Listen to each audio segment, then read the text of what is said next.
Hello friends, welcome to Practice Programming. இன்னைக்கு Python சீரீஸ்ல session 21ல நம்ம பார்க்க போறது எக்ஸெப்ஷன் ஹேண்ட்லிங். எக்ஸெப்ஷன் ஹேண்ட்லிங் அப்படின்னா என்னன்னா, the way to handle unexpected event that happen during program execution. அதாவது நம்ம ப்ரோக்ராமை எக்ஸிக்யூட் பண்ணும்போது ஏதாவது unexpected error, unexpected event raise ஆனிச்சுன்னா அதை எப்படி நம்ம ப்ரோக்ராமேட்டிக்கா ஹேண்டில் பண்ண போறோம் அப்படின்றது தான் எக்ஸெப்ஷன் ஹேண்ட்லிங். அதுக்கு ஃபர்ஸ்ட் நம்ம என்ன மாதிரி எக்ஸெப்ஷன்ஸ் எல்லாம் நம்ம ப்ரோக்ராம் எக்ஸிக்யூட் பண்ணும்போது வரும் அப்படின்றத நம்ம தெரிஞ்சுக்கணும். இப்போ அதை பார்ப்போம்.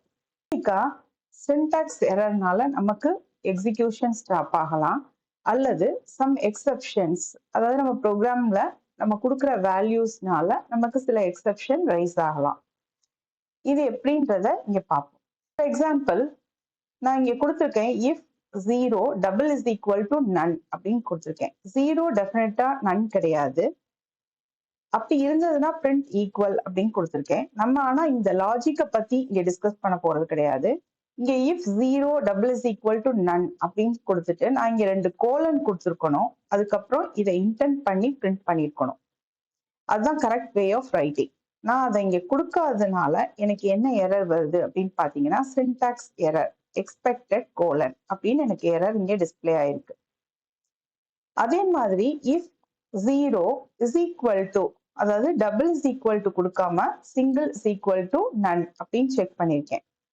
இப்ப again I'm getting a syntax error, cannot assign to a literal here. Single is equal to நீங்க எப்ப யூஸ் பண்றீங்களோ அதை வந்து அது அசைன்மெண்ட் சிம்பிளா தான் எடுத்துக்கிறோம். அது வந்து ஈக்குவல் டுன்னு செக் பண்றதுக்குள்ள சைனா எடுத்துக்காது. அதனால it's saying cannot assign to a literal here அப்படின்னு சொல்லுது. Maybe you meant double is equal to instead of single is equal to, இதை தான் நீங்க மீன் பண்ணிருக்கீங்களா அப்படின்ற எரரை இது டிஸ்பிளே பண்ணுது. ஸோ உங்களோட ப்ரோக்ராம் இந்த மாதிரி எரர் டிஸ்பிளே பண்ணிட்டு ஸ்டாப் ஆயிரும். அதுக்கு பதிலா இதை வந்து நீங்க ப்ரோக்ராமேட்டிக்கா உள்ள ஹேண்டில் பண்ணிருந்தீங்கன்னா it will show that particular error message. நீங்க என்ன எரர் டிஸ்பிளே பண்ணணும்னு நினைக்கிறீங்களோ அதை டிஸ்பிளே பண்ணிட்டு அது வந்து வெளியில நார்மலா கம்ப்ளீட் ஆகும். இப்ப நெக்ஸ்ட் எக்ஸெப்ஷன்ஸ்க்குள்ள சாம்பிள் பார்ப்போம். இங்க வந்து நான் டைப் எரர் அப்படின்னு கொடுத்துருக்கேன். டைப் எரர் அப்படின்னா என்னன்னு பாத்தீங்கன்னா, when operation perform on wrong object type. இப்போ நான் ஒரு இன்டீஜரோட தான் ஆட் பண்ண முடியும். நான் ஒரு இன்டீஜரை ஒரு ஸ்ட்ரிங்கோட ஆட் பண்றேங்க. ஆட் பண்ணும்போது டெஃபினட்டா it will throw an error. Error throw பண்ணோம் அப்படின்னு பாத்தீங்கன்னா, type error unsupported operand type plus int and str அப்படின்னு சொல்லியிருக்கு. அதாவது str டைப்பை நம்ம இன்ட்டோட ஆட் பண்ண முடியாது. அதான் type error. which means when operation perform on wrong object type. இங்கே வந்து நம்ம strன்ற ஆப்ஜெக்ட் டைப்ல நம்ம இந்த பிளஸ்ன்ற ஆபரேஷனை நம்மளால பெர்ஃபார்ம் பண்ண முடியாது. So it's displaying type error. Next name error அப்படின்னா என்னன்னு பாத்தீங்கன்னா, when variable used is not declared in present scope. இந்த ஸ்கோப்புக்குள்ள அந்த வேரியபிள் நம்ம டிக்ளேர் பண்ணல. இப்ப நான் print x plus 10 அப்படின்னு கொடுத்துருக்கேன். இந்த எக்ஸுக்கு எந்த வேல்யூவுமே நான் முன்னாடி அசைன் பண்ணல. அப்ப இது எதை 10ஆல ஆட் பண்ணி உங்களுக்கு ரிசல்ட் சொல்லும்? உங்களுக்கு எக்ஸ் வேல்யூ எதுவுமே இல்லை. அதனால it's showing error. Name x not defined. This is name error. Next index error. Index எரர்ன்ற பேர்ல இருந்தே உங்களுக்கு தெரியும், இண்டெக்ஸ் அவுட் ஆஃப் ரேஞ்ச்ல இருக்கும்போது you will get index error. இப்ப நான் எல் அப்படின்னு ஒரு லிஸ்ட் வச்சிருக்கேன். அதுல 3 நம்பர்ஸ் இருக்கு, 1 2 3. இப்ப இந்த 1 வந்து நீங்க இண்டெக்ஸ் வேல்யூ 0 வச்சு ரெஃபர் பண்ணுவீங்க, 3 வந்து இண்டெக்ஸ் வேல்யூ 2 வச்சு ரெஃபர் பண்ணுவீங்க. பட் நான் இங்க என்ன கொடுத்துருக்கேன், print l of 4 அப்படின்னு கொடுத்துருக்கேன். 4ன்றதுக்கு ஒரு வேல்யூவே இங்க இல்ல. So it's saying index error, list index out of range. Next key error. அதாவது ஒரு டிக்ஷனரியில நான் 3 வேல்யூஸ் கொடுத்துருக்கேன். 1ன்றது கீ வேல்யூ, அதோட value a, then 2 key b value, 3 key c value. இப்ப அகைன் டிக்ஷனரியில print d of 4 அப்படின்னு கொடுத்துருக்கேன். 4ன்ற ஒரு கீ இதுல இல்லவே இல்லை. அதனால இட்ஸ் சேயிங் கீ எரர். இப்போ attribute எரர். இது எப்ப த்ரோ பண்ணோம் அப்படின்னு பாத்தீங்கன்னா, when wrong attribute is used. If no such attribute exists for the object. இப்போ நான் கிளாஸ் 1 அப்படின்னு ஒரு கிளாஸ் வச்சிருக்கேன். அந்த கிளாஸ்க்குள்ள எனக்கு ஒரு attribute இருக்கு. நேம்னு ஒரு attribute. இதுல நேம் மட்டும் தான் இருக்கு. வேற எந்த attributeம் இல்ல. இப்போ நான் கிளாஸ்க்கு ஆப்ஜெக்ட் ஒன்று கிரியேட் பண்றேன் C1க்கு. இப்போ print C1 டாட் நேம் அப்படின்னு கொடுத்தேன்னா அந்த attribute இதுல இருக்கு. அதனால it won't throw any error. But C1 dot F name first name கொடுத்துருக்கேன். ஃபர்ஸ்ட் நேம் ஒரு attribute இங்க இல்லவே இல்லை. அதனால it's showing error message. If no such attribute exists for the object, then you will get attribute error. Okay. So next இது common error, zero division error. அதாவது ஒரு நம்பரை நீங்க ஜீரோவால டிவைட் பண்றீங்க அப்படின்னீங்கன்னா you will get zero division by zero error. உங்களோட ப்ரோக்ராம்ல நீங்க syntax error விட்டுருந்தீங்கன்னா syntax error message display ஆகும். அப்படி இல்லைன்னா ஏதாவது ஒரு தப்பான வேல்யூவை நீங்க ரெஃபர் பண்றீங்க, இல்ல ஒரு வேரியபிளை கொடுக்குறீங்க, அதுக்கு வந்து நீங்க எந்த வேல்யூவும் அசைன் பண்ணல, இல்ல ஒரு இண்டெக்ஸ் வேல்யூ தப்பா கொடுத்துருக்கீங்க, கீ வேல்யூ தப்பா கொடுத்துருக்கீங்க, இந்த மாதிரி சிச்சுவேஷன்ஸ் எல்லாம் உங்களுக்கு எக்ஸப்ஷன்ஸ் ரைஸ் ஆகும். அப்பார்ட் ஃப்ரம் திஸ், நீங்க ஒரு பர்டிகுலர் மாடியூலை வந்து நீங்க இம்போர்ட் பண்ணல, ஆனா அதோட மெத்தட்ஸை நீங்க யூஸ் பண்ண ட்ரை பண்றீங்க அப்படின்னும் போதும் யூ வில் கெட் எக்ஸப்ஷன்ஸ். அதே மாதிரி ஃபைல்ஸ் யூஸ் பண்ணும்போது ஃபைலை ஒரு ராங் மோட்ல ஓபன் பண்ணிட்டு அதுல வேற ஏதாவது ஆப்ரேஷன் பெர்ஃபார்ம் பண்ண ட்ரை பண்ணீங்கனாலும் you will get exception. That is called IO error, input output error. இந்த மாதிரி நிறைய எக்ஸப்ஷன்ஸ் இருக்கு. இப்போ இதை எப்படி நம்ம ஹேண்டில் பண்றது ப்ரோக்ராமேட்டிக்கா அப்படின்னு பாத்தீங்கன்னா, நம்ம வந்து ட்ரை எக்ஸப்ட் அப்படின்ற பிளாக் எழுதி அதுல வழியா ஹேண்டில் பண்ணலாம். இப்ப ட்ரை அப்படின்னு சொல்லிட்டு அதுக்குள்ள நமக்கு என்ன ஸ்டேட்மெண்ட்ஸ் வேணுமோ அதை கொடுத்துக்கலாம். எக்ஸப்ட்ஸ், அதாவது எக்ஸப்ஷன் பிளாக் இது. அதுல வந்து if suppose exception raised, then the set of statement under the except will get executed. இப்போ இந்த எக்ஸாம்பிள் வந்து ரொம்ப சிம்பிள் எக்ஸாம்பிள். இதுல வந்து ட்ரை print 10 divide by 0 அப்படின்னு கொடுத்துருக்கேன். அதாவது ஒரு நம்பரை ஜீரோவால டிவைட் பண்ண ட்ரை பண்றேன். அப்ப I will get division by 0 எரர். இப்ப ஜீரோ டிவிஷன் எரர் அப்படின்னு சொல்லி எக்ஸப்ட்ல நான் கோட் பண்ணியிருக்கேன்.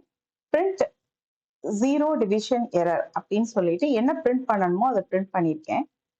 ஸோ இந்த மாதிரி நம்ம கொடுக்கறதுனால இங்க உங்களுக்கு ப்ரோக்ராம் வந்து நார்மலா வித் எக்ஸிட் கோட் ஜீரோவோட ஃபினிஷ் ஆகும். But it will display the error message zero division error அப்படின்னு நீங்க என்ன கொடுத்துருக்கீங்களோ அது இங்க டிஸ்பிளே ஆயிட்டு உங்களுக்கு ஃபினிஷ் ஆகும். இப்ப சப்போஸ் நான் இதை கொடுக்கல அப்படின்னு வச்சுக்கோங்க.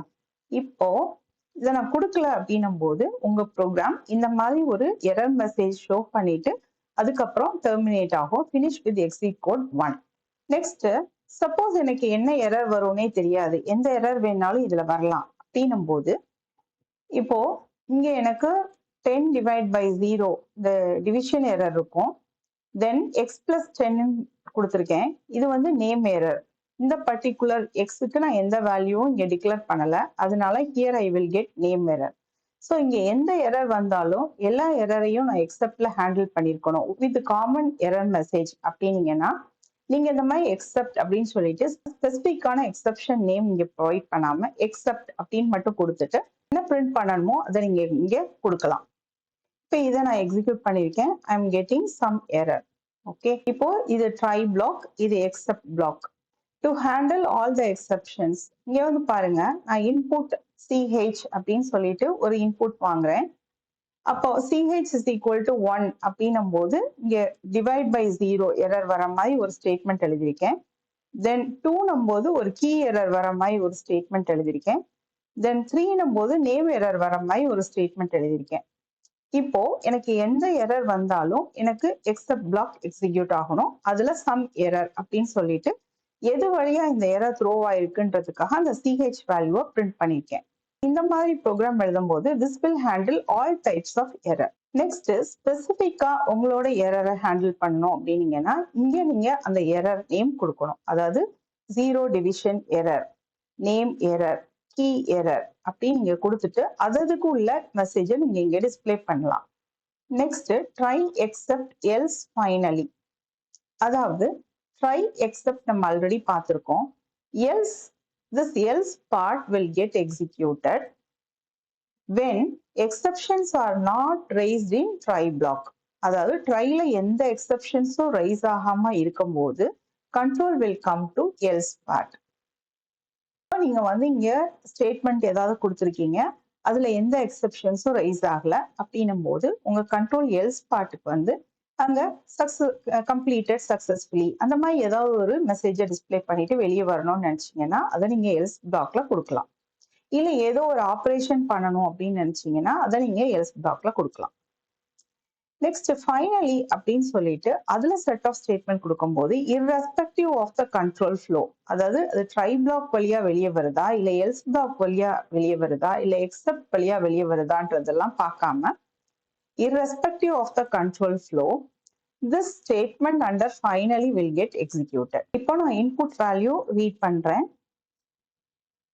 1 அப்படின்னா டிவைட் பை 0, 2னா கீ எரர் ரைஸ் ஆகும், 3னா நேம் எரர் ரைஸ் ஆகும். இங்க வந்து ch is equal to 1ல print 10 by 0 அப்படின்னு கொடுத்துருக்கேன். 2ல d of 2 அப்படின்னு சொல்லிட்டு இல்லாத ஒரு கீ வேல்யூ கொடுத்துருக்கேன். தென் print x அப்படின்னு சொல்லிட்டு x டிக்ளேர் பண்ணாம பிரிண்ட் பண்ண ட்ரை பண்றேன். So I will get different types of error here. So எல்லாத்தையும் ஹேண்டில் பண்றதுக்கு எக்ஸப்ட் எழுதிட்டேன். Next else black. ஸோ இது எதுவுமே இல்லாம இங்க சக்சஸ்ஃபுல்லா வருது அப்படின்னீங்கன்னா உங்களுக்கு இந்த எல்ஸ் பார்ட் எக்ஸிக்யூட் ஆகும். Then finally also will get executed. இப்போ let us execute this program. இப்போ இங்க நம்ம 1 கொடுக்கறதா வச்சுக்கோங்க. 1 கொடுக்கும்போது 0 division error I will be executed always அப்படின்னு சொல்லுது. எக்ஸப்ட் பிளாக்ல உள்ள 0 டிவிஷன் எரர் பார்ட் எக்ஸிக்யூட் ஆயிருக்கு. அதுக்கப்புறம் ஃபைனலில உள்ள ஐ வில் பி எக்ஸிக்யூட்டட் ஆல்வேஸ் இந்த ஸ்டேட்மெண்ட் பிரிண்ட் ஆயிருக்கு. இது எல்ஸ் பிளாக்கு வரல. ஏன் வரல? when the try block statements are executed successfully and the control is not coming to except part, then only else statement will get executed. இங்க வந்து நமக்கு except part execute ஆயிருக்கிறதுனால else execute ஆகல. Next நம்ம இப்போ 3 கொடுப்போம். நேம் எரர் அப்படின்னு சொல்லிட்டு again ஃபைனலில உள்ளது டிஸ்பிளே ஆயிருக்கு. இப்போ 1 to 3 கொடுக்காம நம்ம 4 கொடுப்போம். 4 கொடுத்தோம்னா இது எந்த எரரும் த்ரோ பண்ணாது. ஸோ இது எந்த எரரும் த்ரோ பண்ண போறது கிடையாது. அதனால எக்ஸப்ட் பிளாக்லேயே வரல. அதனால எல்ஸ் பார்ட்ல வந்து எல்ஸ்ல என்ன பிரிண்ட் பண்ணிருக்கோம்? சக்சஸ் அப்படின்னு சொல்லிட்டு பிரிண்ட் பண்ணிருக்கோம். Then I will be executed always. ஃபைனலில என்ன கொடுத்துருக்கோமோ அது எக்ஸிக்யூட் ஆகுது. So the statement under finally will get executed always irrespective of the control flow in try except else. Next, raise. This is used to raise error explicitly. அதாவது உங்களுக்கு நீங்களா ஒரு exception throw பண்ணணும் அப்படின்னு நினைக்கிறீங்க அப்படின்னா நீங்களே எக்ஸ்பிளிசிட்டா ரைஸ் அப்படின்னு கொடுத்துட்டு என்ன எரர் த்ரோ பண்ணணுமோ அந்த எரரை நீங்க இங்க ரைஸ் பண்ணலாம். இப்போ இந்த எக்ஸாம்பிள் எடுத்துக்கிட்டீங்கன்னா ட்ரை ரைஸ் நேம் எரர். நான் எக்ஸ்பிளிசிட்டா நேம் எரர் த்ரோ பண்றதுக்கு ரைஸ் கொடுத்துருக்கேன். So it will raise name error. So name error raise ஆனோன்னா the control will come to name error part and it will execute name error அப்படின்னு சொல்லி execute ஆயிரும். So அதை தான் நம்ம இங்க பார்க்குறோம். இது முடிஞ்சதுக்கு அப்புறம் நமக்கு ஃபைனலில என்ன கொடுத்துருக்கோம்? ஐ வில் பி எக்ஸிக்யூட்டட் ஆல்வேஸ் அப்படின்னு கொடுத்துருந்தோம். அது எக்ஸிக்யூட் ஆகும். உங்களுக்கு ஒரு யூசர் வார்னிங் ரைஸ் ஆகணும் பேஸ்ட் ஆன் சம் கண்டிஷன் அப்படின்னீங்கன்னா நீங்க இந்த மாதிரி ரைஸ் யூசர் வார்னிங் கொடுக்கலாம். அதாவது if ch is not equal to 3, ch வந்து 3 இல்லாத போது raise user warning அப்படின்னு கொடுத்துருக்கேன். ஸோ except user warning அப்படின்னு கொடுத்துட்டு ch should be 3 அப்படின்னு கொடுத்துட்டேன். ஸோ இந்த மாதிரி உங்க ப்ரோக்ராமேட்டிக்கா உங்களோட கண்டிஷன்ஸ் ஏதாவது நீங்க செக் பண்ணும்போது நீங்க ஒரு வார்னிங் மெசேஜ் டிஸ்பிளே பண்ணணும், அதுக்கு நீங்க பர்டிகுலரா ஒரு எக்ஸப்ஷன் ரைஸ் பண்ணணும்னு நினைச்சீங்கன்னா நீங்க இந்த ரைஸ் யூஸ் பண்ணலாம். ரைஸ் யூஸ் பண்ணி யூசர் வார்னிங் அப்படின்னு கொடுத்துட்டு அதுக்கு கீழே நீங்க என்ன பிரிண்ட் ஸ்டேட்மெண்ட் கொடுக்கணுமோ அதை கொடுத்துக்கலாம். இப்போ இங்க பாத்தீங்கன்னா நான் ch4 அப்படின்னு கொடுத்துட்டேன். 4 is not equal to 3. அதனால இங்க வந்து வார்னிங் ரைஸ் ஆகும். ரைஸ் ஆகும்போது the control will come to this part. So இந்த எக்ஸப்ட்ல உள்ள ch should be 3 அப்படின்றது பிரிண்ட் ஆகும். பிரிண்ட் ஆயிட்டு எல்ஸ் பார்ட்டுக்கு வராது. ஏன்னா இங்க எக்ஸப்ட் வந்ததுன்னா எல்ஸ் வராது. நெக்ஸ்ட் ஃபைனலிக்கு வரும். ஐ வில் பி எக்ஸிக்யூட்டட் ஆல்வேஸ்ன்றதை பிரிண்ட் பண்ணும். இப்போ இதை எக்ஸிக்யூட் பண்ணுவோம். இப்போ ch வேல்யூ 4 இருக்கிறதுனால எனக்கு வந்து ch should be 3, I will be executed always இது ரெண்டும் வந்திருக்கு. இப்போ சிஹெச் வேல்யூ 3 இருக்குன்னு வச்சுக்கோங்க.